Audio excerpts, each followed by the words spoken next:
વિદ્યાર્થી મિત્રો, આપણે ધોરણ 10 ટેક્સ્ટબુક શરૂ કરી છે. ટેક્સ્ટબુકની અંદર આપણે યુનિટ પહેલું એટલે ખરેખર તો પાઠનું નામ શું છે? Against the odds. પણ એની અંદર પ્રી ટાસ્કની અંદર કોના વિશે? દશરથ મંજી વિશે બહુ સુંદર માહિતી મેળવેલી. એની અંદર એનો જે મોરાલ છે, જે એણે કરી બતાવ્યું, મન હોય તો માળવી જાય તેના વિશે માહિતી મેળવી. સ્પેલિંગ અને મેં તમને પાઠ નથી પેરેગ્રાફ સમજાવેલો. હવે યુનિટ 1 ની અંદર આ મુજબ પેજ ફેરવશો પાઠ્યપુસ્તકની અંદર એટલે તમને પાન નંબર 2 પર તમારો યુનિટ મળશે અગેન્સ્ટ ધ ઓલ. અને આ યુનિટની અંદર ધોરણ 10 માં તમારે ટોટલ કેટલા 3 પાઠ શીખવાના છે. પહેલો કયો છે? Treks to Tajnagar. પછી બીજો છે સીતાપુર સ્લાઇડ અને ત્રીજો છે પલકર્સ પબ્લિક લાઇબ્રેરી. એની અંદર પહેલો યુનિટ એટલે કે કયું છે? Treks to Tajnagar. હવે ટ્રેક્સ ટુ તાજનગર, ટ્રેક્સ એટલે આમ તો લોખંડના કટકાઓ થાય. અહીંયા પાઠ્યપુસ્તકની અંદર પાઠ પ્રમાણે ટ્રેક્સ એટલે રેલવેના પાટા ટુ ધ તાજનગર, તાજનગર તરફ. હવે પહેલા આ પાઠ બરાબર એક પછી એક સ્પેલિંગ સાથે સમજીશું અને જરૂરિયાત માટેના જે સ્પેલિંગ છે, મીનિંગ્સ છે ને અહીંયા લખ્યા છે, જોઈ લેજો. કે ટેક્સ્ટ ટુ તાજનગર, ગ્લોસરી, શબ્દભંડોળ, અર્થો, રેસિડેન્ટ રહેવાસી, લોભી વિનંતી કરવી, ડિમાન્ડ માંગણી, ઓર્ડરિંગ ભેગું કરવું, બર્નિંગ ડિઝાયર કોઈ વસ્તુની સખત ઈચ્છા જરૂરિયાત ઊભી કરવી, કોન્ટ્રીબ્યુટ દાન કરવું, કેપેસિટી શક્તિ ક્ષમતા, ડોનેટ દાન કરવું. આ બંને સ્પેલિંગ એટલે કે કોન્ટ્રીબ્યુટ અને ડોનેટ આ બંને શબ્દો છે એ સમાનાર્થી છે. ફોર્મર ગામનું સરપંચ આ નામ વિશે તમે જાણતા હો, સાંભળ્યું કે ખાસ કરીને ગામડાઓમાં મુખ્ય જે વડો હોય ગામ માટે બધા નિર્ણયો લેતો હોય તેને સરપંચ કહેવામાં આવે છે. ગામડાના મુખ્ય વ્યક્તિ નીડ જરૂરિયાતોની રેન્જ વધવું વધારવું, કોઈ વસ્તુની જરૂરિયાત માટેની બાબતને રેન્જ કહેવામાં આવે છે. ક્રાફ્ટ ભરવું, ડેસ્ટિની નસીબ. ડેસ્ટિની ઉપરાંત નસીબ માટેના બીજા કયા શબ્દો છે? યાદ કરો જોઈએ. ડેસ્ટિની એટલે પણ નસીબ થાય, લક એટલે પણ નસીબ થાય. રિઝોલ્યુશન, રિઝોલ્યુશન એટલે પ્રસ્તાવ. ઘણા બધા લોકો ભેગા થઈને કોઈ બાબત નક્કી કરે કે ભાઈ આપણે આમ કરવું છે, પછી એ બાબતનું લખાણ કરવામાં આવે. એ જે લખાણ છે એને પ્રસ્તાવ કહેવામાં આવે. પ્રસ્તાવ અંગ્રેજીમાં શું કહેવામાં આવે છે? રિઝોલ્યુશન. હવે જે પાઠ સમજવાનો છે એટલે કે તમારા અગેન્સ્ટ વર્ડ્સની અંદર પહેલો પાઠ, ટોટલ 3 છે. પહેલો પાઠ કયો છે? Treks to Tajnagar. આ પાઠની અંદર તમારે જે સમજવાનું છે એ શું છે કે તાજનગરના રહેવાસીઓ ગામડાના જે બધા છે, ટોટલ ગામમાં રહેતા બધા લોકો ખેડૂત છે. અને આ લોકો જ્યારે પોતાના ગામ પાસેથી રેલવે લાઈન પસાર થાય ત્યારે એ પ્રમાણે સમજતા હતા કે ભાઈ આપણા ગામને પણ રેલવે સ્ટેશન મળશે અને આપણે બીજા ગામોમાં જવા માટે થઈને રેલવેની સુવિધા ઊભી થશે. પરંતુ એવું થયું નહીં. પાટાઓ નખાઈ ગયા પરંતુ રેલવે સ્ટેશન મળ્યું નહીં. પરિણામે પોતાના ગામથી બીજા ગામમાં જવા માટે અથવા રેલવેની સુવિધા મેળવવા માટે એમને જો એક બાજુ જાય તો પણ 6 કિલોમીટર, બીજી બાજુ પણ જાય તો 6 કિલોમીટર, એવી રીતે જે જગ્યા પર રેલવે સ્ટેશન હતા તે સુવિધા માટે તેને પરેશાની ભોગવવી પડતી, હેરાની ભોગવવી પડતી. તો એ લોકોએ બધા ભેગા થઈ રેલવેને 1 વર્ષ નહીં, 2 વર્ષ નહીં પણ લાગ લગા કેટલા બધા વર્ષો એટલે કે લગભગ 25 વર્ષ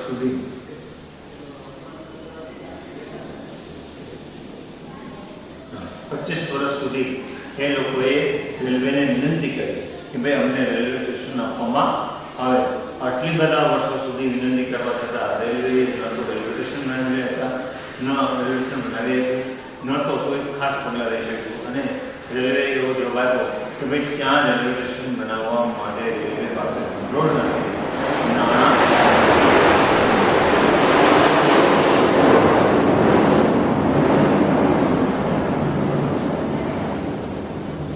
હવે આ પ્રમાણે રેલવેનો જવાબ સાંભળીને સીધી વાત છે વિદ્યાર્થી મિત્રો કે બીજા કોઈ ગામના લોકો હોય કદાચ તો પછી સ્વીકારી લે કે ભાઈ કઈ વાંધો નહીં, આપણે થઈ શકે નથી. આપણે ઘણું બધું કર્યું, પરંતુ આપણે જે જગ્યાએ રેલવે સ્ટેશન છે તેને એનો ઉપયોગ કરીને આપણે કામ ચલાવવા માંડીએ, પરંતુ એવું નથી. તાજનગરના જે રહેવાસીઓ હતા એમને અલગ જ રીતે કંઈ વાંધો નહીં, રેલવે પાસે ભંડોળ નથી તો શું થયું, આપણે લોકો ભેગા કરીને કેમ ન કરી શકીએ. અને એના સરપંચે જ્યારે એ બાબત એની સામે મૂકવામાં આવી તો ગામના રહેવાસીઓ કે જે સરેરાશ 3000 લોકો છે, ખેડૂતો છે, એણે પોતાની યથાશક્તિ, કોઈએ 3000 તો કોઈએ 5000 તો કોઈએ 10000 તો કોઈએ 70000 તો કોઈએ 72000, અલગ અલગ વ્યક્તિએ પોતાની ક્ષમતા અનુસાર, કેપેસિટી અનુસાર મદદ કરી અને પૂરા 21 લાખ રૂપિયા ભેગા કર્યા અને પોતાના જ પૈસાથી જ્યારે રેલવે સ્ટેશન, ભારતનું પ્રથમ રેલવે સ્ટેશન કે જે રેલવેના ભંડોળ દ્વારા, રેલવેના નાણાં દ્વારા નહોતું બનાવવામાં આવેલું, લોકોના પૈસા દ્વારા બન્યું અને એ લોકોએ રેલવે સ્ટેશન બનાવી અને એ રેલવેની સુવિધાનો આ ગામના લોકોએ ઉપયોગ શરૂ કર્યો. એ પાઠ આ અગેન્સ્ટ ધ ઓડ્સમાં વાત સમજાવવામાં આવી છે. હવે વ્યવસ્થિત રીતે એક પછી એક શબ્દ, એક પછી એક લીટી આપણે સમજતા જઈએ. આપણે ધ્યાન આપીએ. શરૂ કરીએ. પાના નંબર 2, against the odds, treks to Tajnagar. For 25 years, આશરે 25 વર્ષથી, the residents of the Tajnagar village, Tajnagar ગામના રહેવાસીઓ નિયર ગોરેગાંવ લોબિડ, ગોરેગાંવ પાસેના લોબિડ for a railway station in the village, પોતાના ગામમાં રેલવે સ્ટેશન ઊભી થાય તેવી સતતપણે વિનંતી કરતા રહ્યા. When the demand was not met, જ્યારે એમની માંગણી ન સંતોષવામાં આવી, the villagers decided, ગામવાસીઓએ નક્કી કર્યું, to take matters, આ બાબત હાથમાં લેવી, into their own hands, own એટલે પોતાના હાથમાં, આ બાબત હવે કે આપણે આપણા હાથમાં લેવી. તે pulled in એટલે શું થાય છે અહીંયા જુઓ, ભેગા કર્યા 21 લાખ રૂપિયા, 21 લાખ રૂપિયા, એન્ડ બિલ્ટ ને બાંધ્યું એ લોકો પોતે બાંધ્યું અથવા બીજા કોઈ લોકો પાસે બંધાયું એ railway station on their own, પોતાની રીતે રેલવે સ્ટેશન બંધાવી લીધું. હવે મુખ્ય વાત આવે છે કેવી રીતે શું બન્યું. Most of the 3000 people living, most of the people, આ ગામડામાં રહેતા લગભગ લોકો 3000 people, 3000 living in the village R farmers, આ ગામમાં રહેતા લોકો છે એ પોતે કેવા છે, ખેડૂતો. બટ સચ વોઝ ધ બર્નિંગ ડિઝાયર, પરંતુ આ એકની સખત ઈચ્છા હતી, જરૂરિયાત હતી, ટુ હેવ સ્ટેશન, એક સ્ટેશન હોય, રેલવે સ્ટેશન હોય ઇન ધ વિલેજ, ગામની અંદર. એવરીબડી કોન્ટ્રીબ્યુટેડ, દરેકે કોન્ટ્રીબ્યુટેડ, પોતે દાન આપ્યું, એકોર્ડિંગ ટુ ધેર કેપેસિટી, પોતાની શક્તિ અનુસાર, રેઝિંગ ફ્રોમ 3000 રૂપીસ, 3000 કરી શરૂ કરીને 75,000 રૂપીસ, આશરે 75,000 રૂપિયા સુધી. એટલે કોઈ એકબીજાને ઓલું નહીં કરવાનું, ક્રોસ નહીં કરવાનું કે ભાઈ એની ક્ષમતા 300 આપે તો વેલકમ, 3000 રૂપિયા આપે તો પણ વેલકમ, 30,000 આપે તો પણ વેલકમ, અને છેલ્લી રકમ કેટલી છે છોકરાઓ, 75,000. તો કોઈ દરેક પોતાની રીતે શક્તિ અનુસાર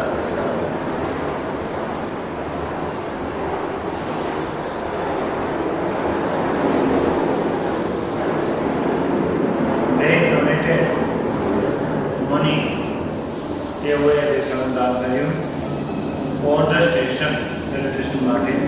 એન્ડ વી સ્ટાર્ટેડ, અને અમે શરૂ કર્યું ધ કન્સ્ટ્રક્શન, બાંધકામ ઇન જાન્યુઆરી 2008, 2008 જાન્યુઆરીની અંદર અમે કન્સ્ટ્રક્શન, બાંધકામ શરૂ કર્યું.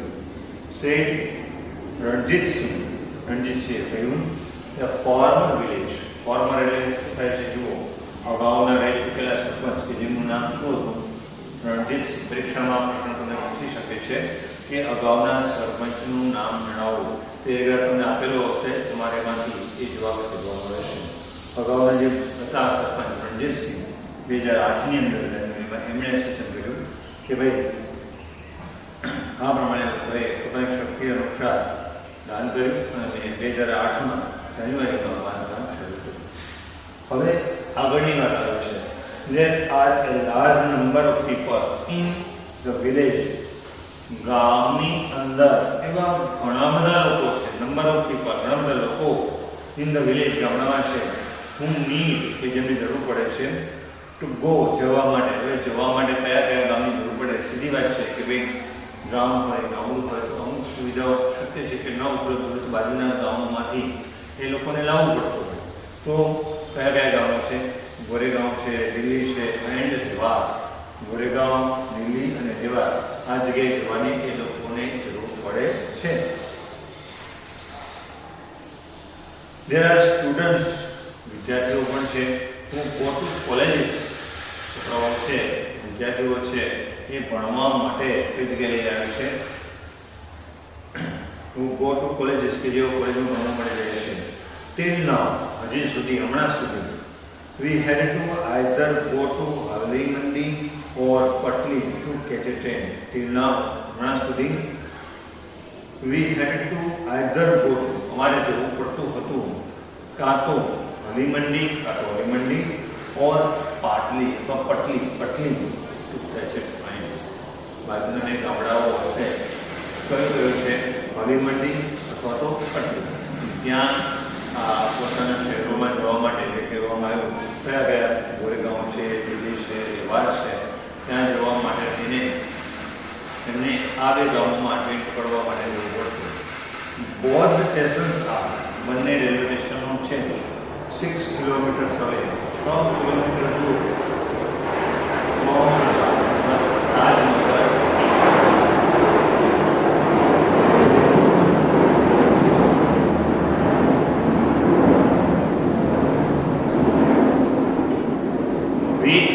અમે વિચાર્યું when the railway line passed through the village. ગામમાં પોતે કહે છે કે અમે વિચાર્યું કે જ્યારે રેલવેના પાટા નખાતા હતા ત્યારે મારા ગામની પાસે we would have a station here. અહીંયા અમને આ લોકો સ્ટેશન, રેલવે સ્ટેશન આપશે. but that didn't happen. પરંતુ એવું કંઈ થયું નહીં. so we raised the demand in 1982. 1982 ની અંદર અમે અમારી માંગણી મૂકી. તો માંગણી છે તેનો લોકો તે અધિકારીઓ સુધી પહોંચતી કરી.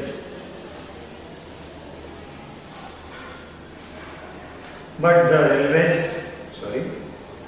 demand 1982 માં મૂકી and have been continuously asking for it.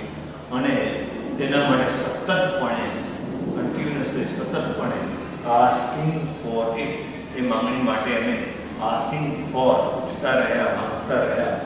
But the railways told us, railway અમને જણાવી દીધું that they did not have funds.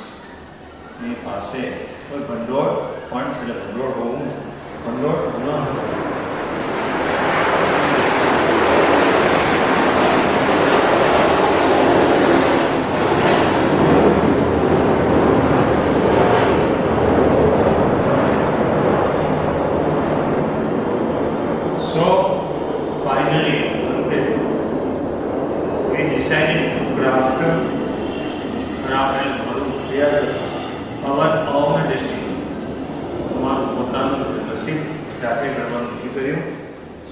હુકમચંદે કહ્યું કે મેમ્બર ઓફ ધ કમિટીના એક સભ્ય કોણ છે? હુકમચંદ. એમણે કહ્યું એઝ અ રિઝલ્ટ, પરિણામ સ્વરૂપે the panchayat passed the resolution in 2008. પંચાયતે કહ્યું એ પ્રમાણે એક પ્રસ્તાવ 2008 ની અંદર નક્કી કર્યો, saying that, એવું નક્કી કરતા that since the railway was not able to build a station, જો રેલવે પોતે એક રેલવેના જે ઓફિસરો છે અહીંયા રેલવે સ્ટેશન બાંધી શકે એમ નથી, ફોર ધેમ, તેઓ માટે they would do it for themselves. તેઓ પોતાની જાતે કરી લેશે and with their own money, પોતાના જ પૈસાથી. શું તરત જ 11 member team was formed. 11 લોકોની એક ટીમની ગોઠવણી કરવામાં આવી and the team અને ટીમે એટલે કે આ લોકોની જે 11 લોકોની ટીમ બની તે લોકોએ started collecting money from village.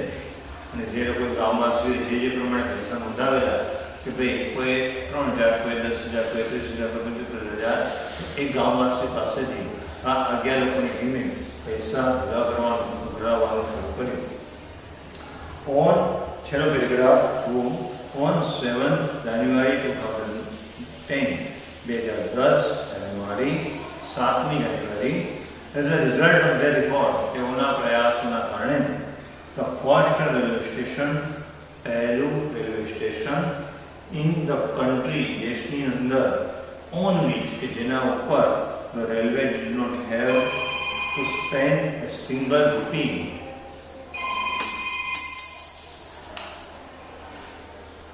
In the country on which the railway did not have to spend a single rupee.